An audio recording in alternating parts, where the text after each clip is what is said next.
अब सुनो अभी, सबसे पहले क्या हुआ 16वीं सदी के अंदर, जब 16वीं सदी की बात हो रही है, 16वीं सदी में पहले वो जो भी देश जहाँ पे थे वो एक देश दूसरे देश में जाने के लिए कोई क्या नहीं थे, साधन नहीं थे। क्या नहीं थे?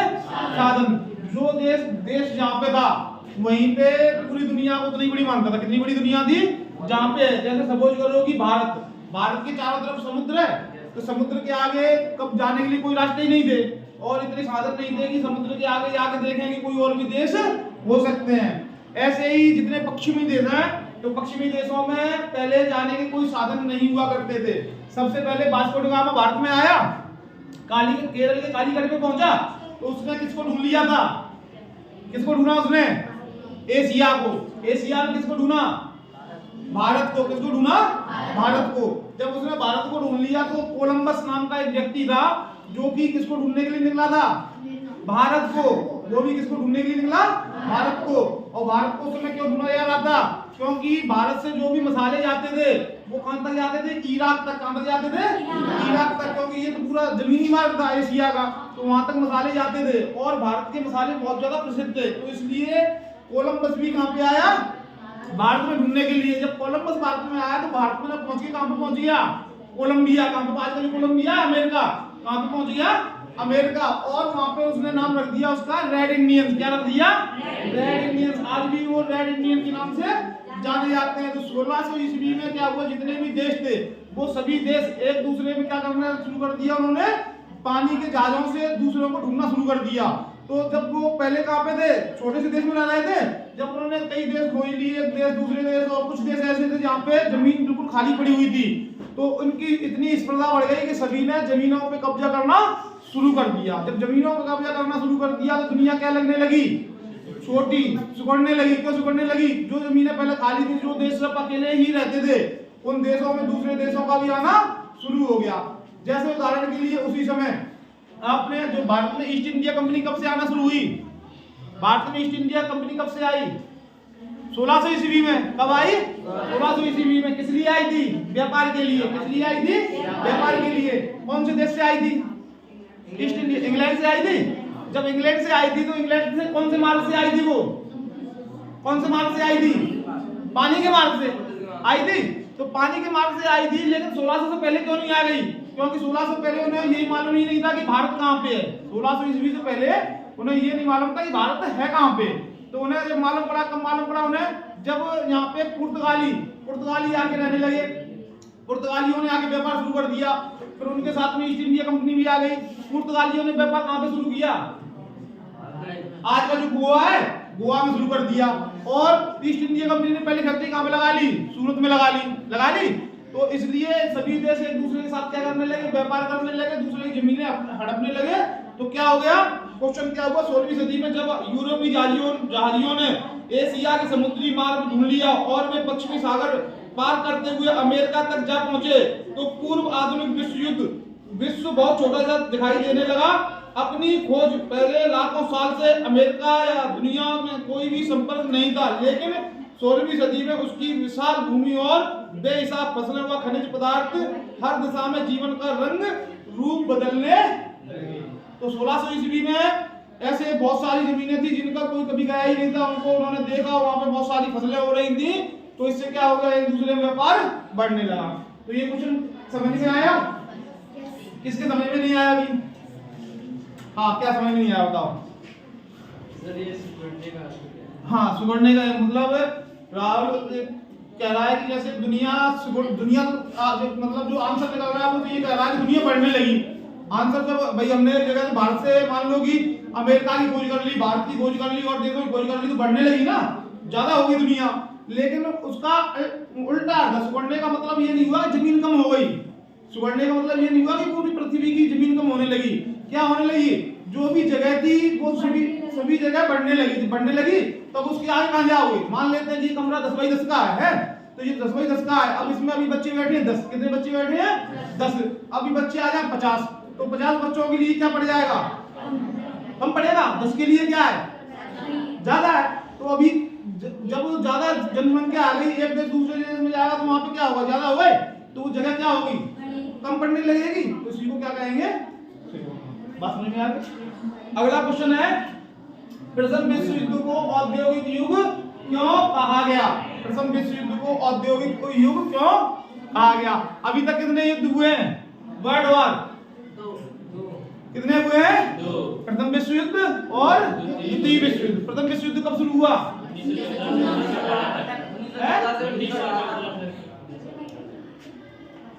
कब से कब तक? प्रथम विश्व युद्ध 1900, यहाँ पे ले लेते हैं क्वेश्चन को, से लेते हैं प्रथम विश्व युद्ध।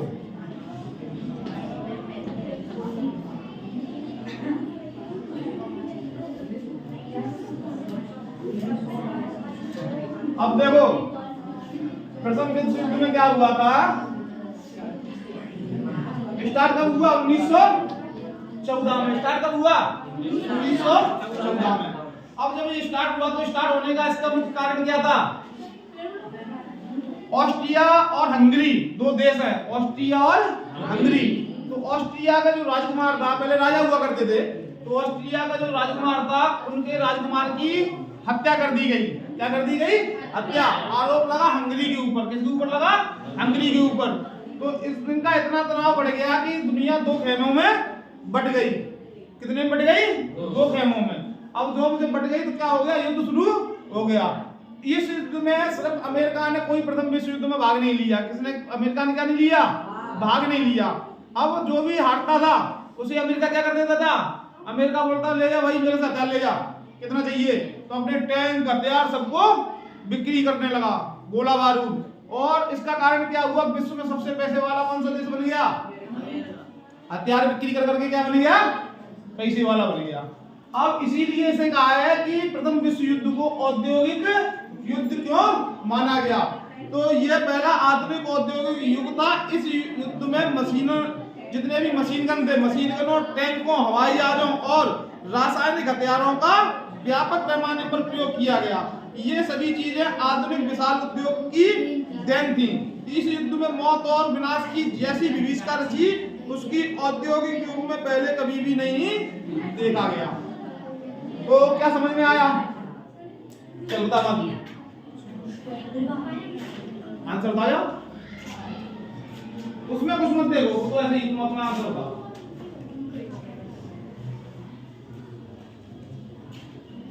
हाँ बना सामने रखी कौन, बताओ क्या आंसर होगा इसका? प्रथम विश्व युद्ध को औद्योगिक युद्ध क्यों कहा गया? हाँ बता जल्दी, खड़े हो गए। अभी तुमने बता दिए तुम्हें। चलो कोई बताओ, जिसे याद है बताओ, बताओ याद है। हाँ सुनाओ।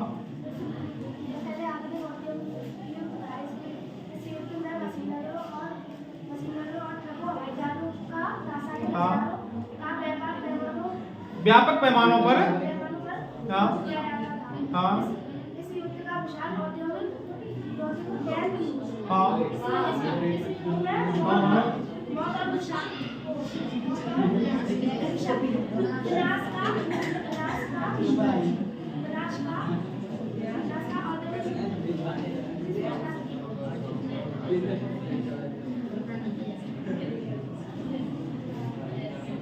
ठीक है, बैठ जाओ। अगला क्वेश्चन है। अब किसके समझ में नहीं आया क्वेश्चन? 9th वाले समझ में आ गया? किसके नहीं आया? तो जब प्रथम विश्व युद्ध शुरू हुआ, फिर से दोबारा सुन लो। जब प्रथम विश्व युद्ध शुरू हुआ तो शुरू होने का पहले कारण क्या था? जैसे तात्कालिक कारण, कोई तो कारण होगा तभी तो होता है। ऐसे तो किसी में दो व्यक्तियों में भी लड़ाई नहीं होती है। तो ये तो दो देश हैं। तो एक देश है ऑस्ट्रिया, ऑस्ट्रेलिया एक देश अलग है, ऑस्ट्रिया देश अलग है, छोटे छोटे देश हैं। तो ऑस्ट्रिया में जो ऑस्ट्रेलिया का राजकुमार था तो उसे क्या कर दिया? हत्या हो गई उसकी। और आरोप किसके ऊपर लग गया? हंगरी के ऊपर। आरोप किसके ऊपर लग गया? हंगरी के ऊपर। तो क्या हो गया? जब हंगरी के ऊपर लग गया आरोप तो उन्होंने क्या कर दिया? अटैक कर दिया। जब अटैक किया कब किया? 1914 में। तो युद्ध शुरू हो गया 1914 में। तो अब हंगरी का कुछ जो देश थे, दूसरे देश, वो किसका साथ देने आ गए? हंगरी का। जब हंगरी का साथ देने आ गए तो उसमें कुछ दूसरे देश थे, वो किसका साथ देने आ गए? ऑस्ट्रिया का। तो ऐसे करके पूरी दुनिया कितने खेमों में बट गई? दो खेमों में। और दोनों में सभी देश एक दूसरे के साथ में युद्ध करने लगे। तो इसी को क्या कहा गया? प्रथम विश्व युद्ध। कब से कब तक चला? 1914 से लेकर 1919 तक चलता रहा है। अगला प्रश्न बोले, बात नहीं जब जाके मालूम हो, जब मालूम नहीं है तो मुंह बंद रखो। अभी देखो अगला प्रश्न, 19वीं सदी के अंत में बुनकरों और कारीगरों के सामने कौन सी समस्या आ गई? बुनकरों और कारीगरों के सामने कौन सी समस्या आ गई? बताओ कोई भी।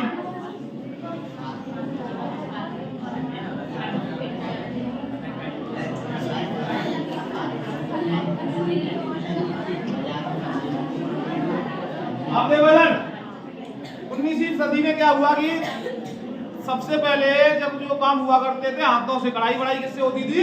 हाथों से होती थी। जब मशीनें नहीं थी, 19वीं सदी में मशीन आई जिसका नाम था, क्या नाम था मशीन का? स्पिनी जेनी। मशीन का नाम क्या था? स्पिनी जेनी। और वो मशीनें क्या करने लगी, एक मशीन है वो कम से कम 10 से 20 व्यक्तियों का काम अकेले ही कर देती थी और सफाई से भी करती थी। तो क्या हो गया, जितने भी बुनकर थे 19वीं सदी में, वो बुनकर क्या होने लगे? बेरोजगार होने लगे। कहाँ पे सबसे ज्यादा बुनकर, सबसे ज्यादा औद्योगिकरण किस देश में हुआ था उस समय? अरे भारत में नहीं हुआ, कहाँ पे हुआ था? कभी आप यही तो क्वेश्चन आंसर याद नहीं किए तो मालूम नहीं है। तो सबसे ज्यादा जो औद्योगिकरण उस समय हुआ था 19वीं सदी में, वो हुआ था ब्रिटेन में। किसमें हुआ था? ब्रिटेन में हुआ था। तो जब ब्रिटेन में हुआ था तो ब्रिटेन में वहां पे जो मशीनों का नाम था स्पेनी जेनी। अब उसमें क्या हुआ, जो मशीनें थी, मशीनों ने जितने भी कारीगर थे क्या कर दिए? बेरोजगार कर दिए। क्या कर दिए? बेरोजगार कर दिए। जब बेरोजगार हो गए वो, तो उन्होंने क्या कर दिया? उन मशीनों के ऊपर क्या कर दिया? हमला शुरू कर दिया। वहां की जो औरतें थी उन्होंने भी उनके ऊपर क्या कर दिया? हमला शुरू कर दिया। तो इसलिए 19वीं सदी के अंत में बुनकरों की, कारीगरों के सामने कौन सी समस्या आ गई थी? मशीनों की। अब देखो आंसर तुम्हें बताता हूं। 19वीं सदी के अंत में भारतीय कारखानों में उत्पादन होने लगा और बाजार मशीनें की बनी चीजों से पट गया। ऐसे में बुनकर उद्योग पूरी तरह से कायम विज्ञापन रह सकते हैं। तो इसमें थोड़ा सा गलत लिखा हुआ है, जो पूरा व्यापार कहाँ पे दिया हुआ है, सुनो ओए, पूरा कहाँ पे दिया हुआ है? ये मशीनें कहाँ से आई थी? पूरी कहाँ से आई थी? ब्रिटेन में। पहले तो ब्रिटेन में हुआ हमले, कहाँ पे शुरू हुए थे? ब्रिटेन में। कहाँ पे हुए थे? ब्रिटेन में। और ब्रिटेन के बाद में जब ब्रिटेन का अधीन कौन था? भारत उस समय क्या था? 19वीं सदी में ब्रिटेन का अधीन था। जब भारत में ये कारखाने लगे तो भारत में भी जो बुनकर थे वो भी क्या हो गए? बेरोजगार। पहले कहाँ के बुनकर बेरोजगार हुए? कौन से देश के हुए? ब्रिटेन के। फिर दोबारा दूसरे जब भारत में आए तो कहाँ के हो गए? भारत के। अगला क्वेश्चन है, गुमास्ता के 2 कार्य लिखिए। गुमास्ता के 2 कार्य लिखिए। क्या क्या कार्य कोई बताओ चलो।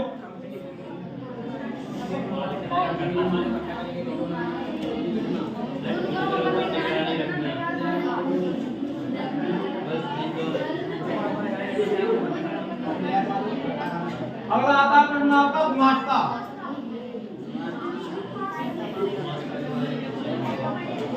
क्या क्वेश्चन है?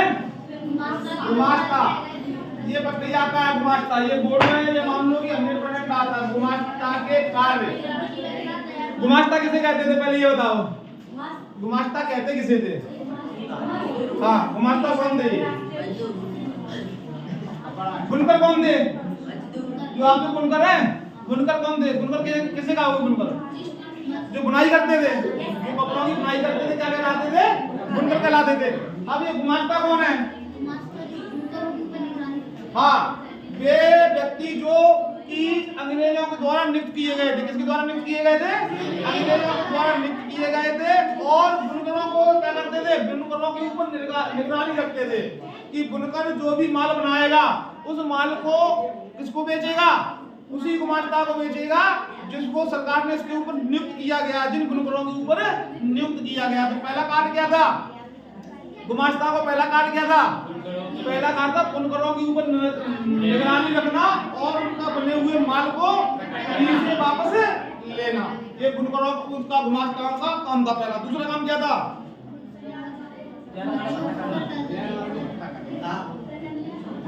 जब भी बुनकरों को सुनो, जब भी बुनकरों को क्या लेना पड़ता था? माल बनाने के लिए कर्जा लेना पड़ता था। क्या लेना पड़ता था?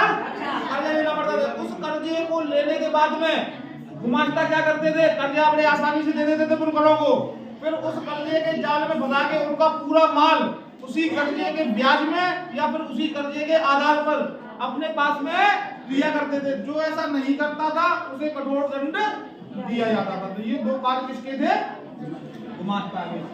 ये भी हो गया क्वेश्चन।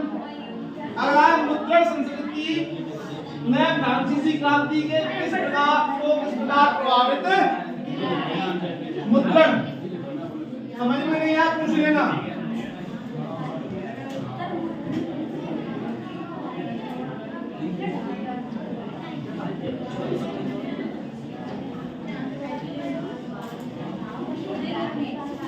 देखो इधर सुनो, 1600 ईस्वी, जैसे बोलते 1600 ईस्वी, 1600, 1700, 1800 ईस्वी से पहले बताते हैं कि कोई बोला मतलब पढ़ा लिखा था ही नहीं।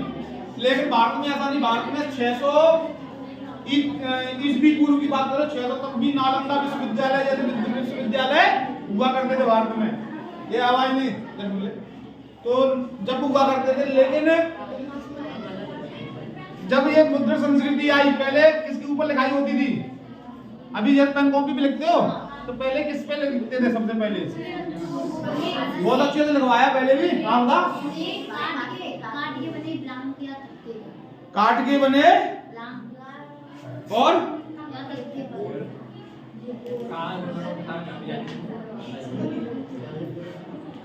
देखो सबसे पहले लिखते थे काट बनी लिखते थे, उन्हें काट में लिखते थे, क्या बोलते थे? तख्तियां। क्या बोलते थे? तख्तियां। सबसे पहले जब हम लिखते थे तो किसके ऊपर लिखते थे? एक बेलम आता था, बेलम, हाँ, जिसका नाम बेलम करके एक पत्र आता था, जो कि एक पेड़ की छाल होती थी। क्या होती थी? पेड़ की छाल होती थी। उस पेड़ की छाल को ऊपर लिखा करते थे और उस छाल को बड़े ही अच्छे तरीके से रखते थे। उसके बाद में फिर देखा होगा एक आया गुटका, चैपबुक और गुटका, जिसे पांडुलिपि के नाम से जानते हैं। किसके नाम से जानते हैं? पांडुलिपि के नाम से जानते हैं। छोटे छोटे टुकड़े करके लकड़ियों के और या उसी के छाल के इकट्ठे करके रख लिए जाते थे और उन्हें धागों के अंदर पुरो दिया जाता था और उसके ऊपर लिख दिया जाता था। तो पांडुलिपि आ गई। फिर चीन में क्या हुआ? मुद्रण संस्कृति का सबसे पहले कहाँ पे शुरुआत हुई? चीन में। कहाँ पे हुई? चीन में। चीन में जब शुरुआत हुई तो उन्होंने क्या किया? Would block. क्या नाम थे? Would block. वुड का मतलब लकड़ी और ब्लॉक का मतलब उसके टुकड़े। जैसे आज से 20 या 25 साल पहले जब पढ़ने जाते थे तो हाथ में इतनी बड़ी तख्ती लेके जाते थे, पर आपने नहीं देखा होगा, आपके जो मम्मी पापा पढ़ने जाते थे ना, वो स्लेट या तख्ती लेके जाते लकड़ी की, जिसे पट्टी बोला करते थे। क्या बोला करते थे? पट्टी। तो वैसे जो लकड़ियों के तख्ते थे, आवाज नहीं, जो लकड़ियों के तख्ते थे, उन तख्तों के ऊपर क्या होती थी? छपाई होती थी। और उन लकड़ियों के ऊपर जब छपाई होती थी तो जब चीन से जो फ्रांसीसी और इतावली, इतावली का मतलब इटली, इतावली का मतलब इटली, फ्रांसीसी का मतलब फ्रांस, फ्रांसीसी का मतलब फ्रांस।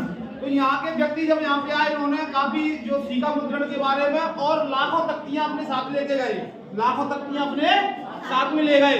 फिर वहां पे जाके इन्होंने क्या किया? उन तख्तियों पे जाके लिखना शुरू किया। फिर उसके बाद में आ गई क्या नाम है? Printing press machine.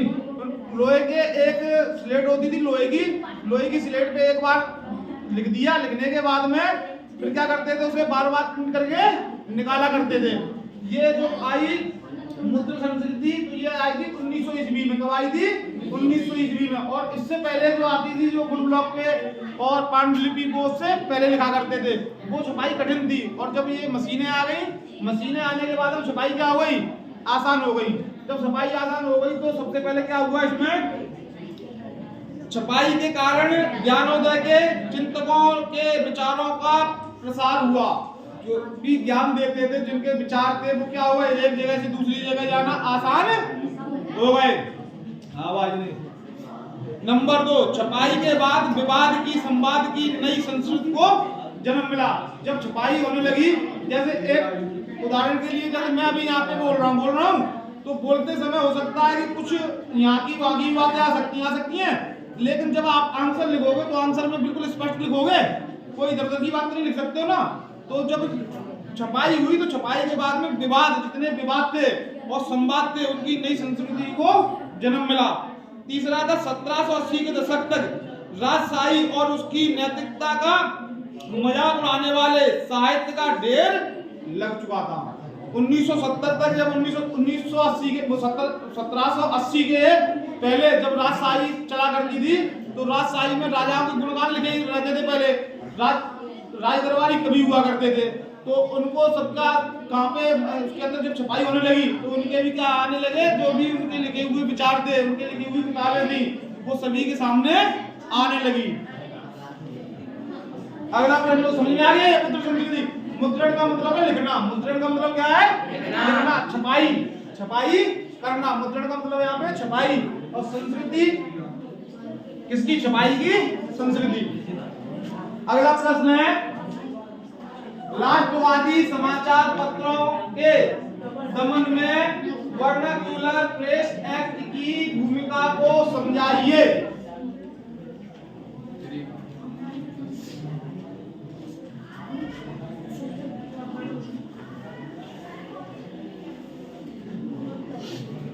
सबसे पहले देखो, भारत में पहला विद्रोह कब हुआ?